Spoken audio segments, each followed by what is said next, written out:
Hello दोस्तों, आज की कहानी है 1 रुपए का घोड़ा।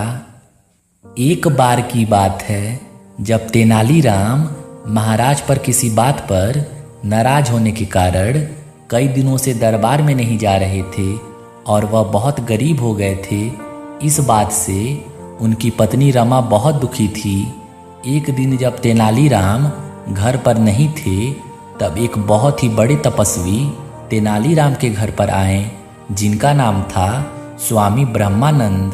उन्होंने कई साल कड़ी तपस्या करके शक्तियाँ प्राप्त की थी।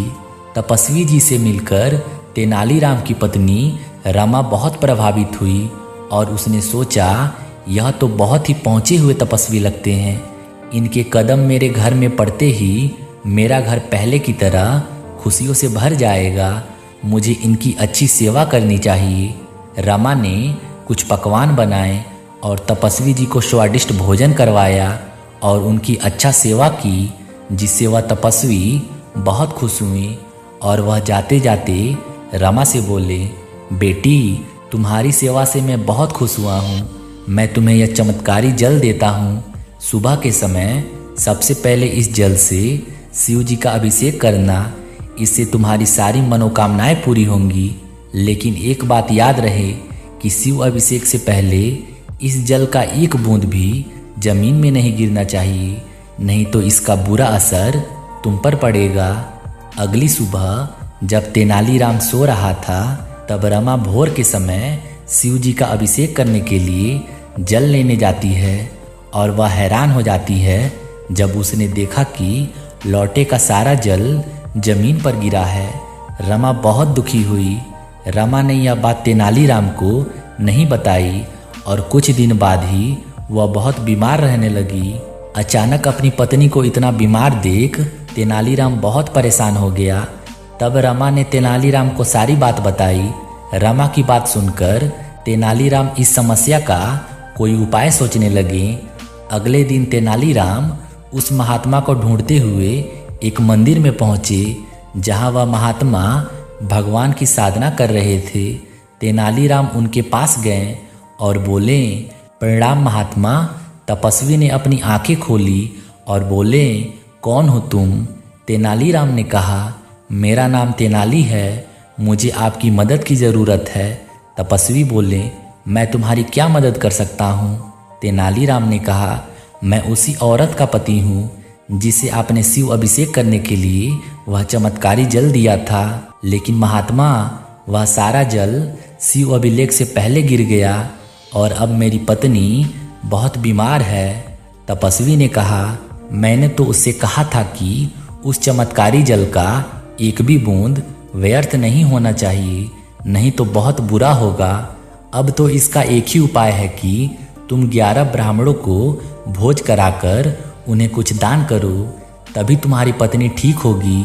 यह सुनकर तेनालीराम थोड़ा उदास हो गए और वहाँ से चले गए और वह सोचने लगे, मेरे पास इतना धन है ही नहीं कि मैं 11 ब्राह्मणों को खाना खिलाकर उन्हें कुछ दान कर सकूं, और अब तो महाराज से भी किसी तरह की सहायता की उम्मीद नहीं की जा सकती। तभी तेनालीराम मदद के लिए एक व्यापारी मोहन की दुकान पर जाते हैं और उससे कहते हैं, मोहन, मुझे तुम्हारी मदद की ज़रूरत है। व्यापारी ने कहा, मदद?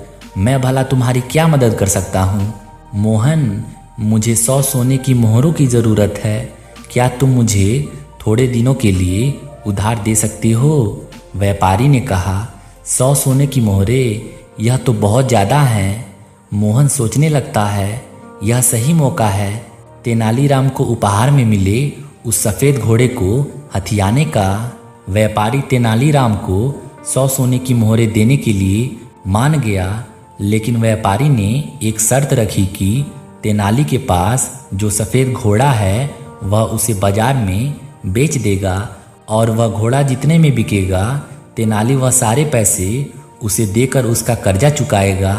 तेनालीराम मोहन की चतुराई को अच्छे से समझ गए और बोले, ठीक है मोहन, उस घोड़े से बिकने वाला धन तुम्हारा होगा।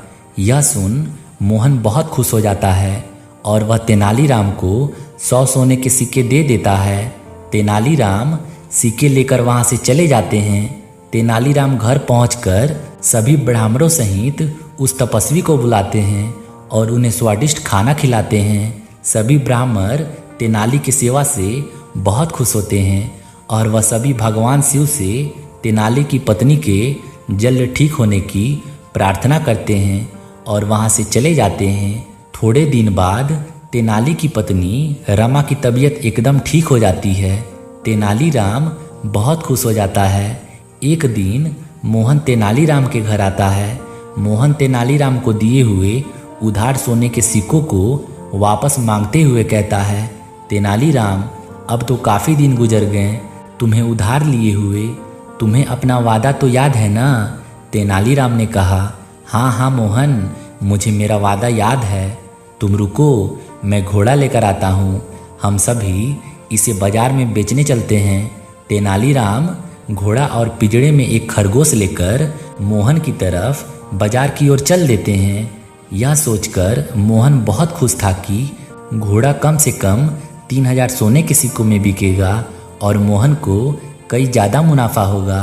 तेनालीराम घोड़ा लेकर बाजार पहुंचा और बाजार में एक तरफ घोड़ा और एक तरफ खरगोश को रखकर जोर जोर से बोली लगाने लगा और कहने लगा, आओ आओ, यह खूबसूरत घोड़ा खरीदने पर विजयनगर महाराज का घोड़ा मात्र 1 मोहरे में, जो सबसे पहले आएगा वह इस घोड़े को 1 मोहरे में ले जाएगा।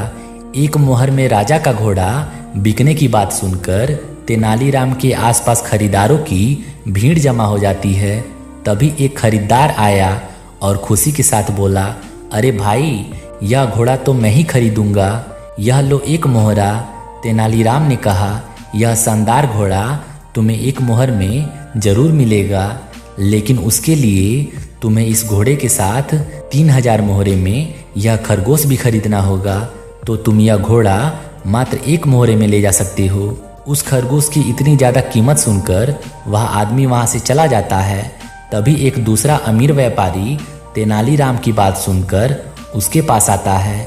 उसे महाराज का वह सफ़ेद घोड़ा बहुत पसंद आता है और वह तुरंत ही खरगोश के 3000 मोहरे और घोड़े के लिए 1 मोहरे देकर खरीद लेता है और खुशी खुशी वहाँ से चला जाता है। अब तेनालीराम मोहन को उस घोड़े की कीमत के मोहरे देते हुए कहते हैं, यह लो मोहन, जैसे तुमने कहा था इस घोड़े को बेचने पर मिलने वाले पैसे तुम्हारे और इस खरगोश को बेचने पर मिलने वाले पैसे मेरे। तेनालीराम की यह चतुराई देख मोहन हैरान रह गया और गुस्से से बोला, तेनालीराम, यह तो गलत है, तुमने घोड़े का दाम ही इतना कम लगाया, मुझे खरगोश के हिस्से के पैसे भी चाहिए। तेनालीराम ने कहा, तुमने यह तो नहीं कहा था कि मुझे घोड़े को किस दाम में बेचना है। तुमने कहा था कि घोड़े को बेचने पर मिलने वाले सारे पैसे तुम रखोगे, तो अब यह लो तुम्हारे पैसे, नहीं तो मैं तुम्हारी शिकायत महाराज से करूँगा। अब मोहन के पास तेनालीराम के बात मानने के अलावा दूसरा कोई उपाय नहीं था, क्योंकि वह जानता था कि तेनालीराम महाराज का खास है और वह तेनालीराम की बात ही मानेंगे। मोहन ने गरीब गांव वालों को बेवकूफ़ बनाकर बहुत पैसे ठगे थे। वह सब तेनालीराम ने अपनी चालाकी से वापस ले लिए और तेनालीराम ने उन पैसों से गरीब ज़रूरतमंदों की मदद की। धन्यवाद दोस्तों।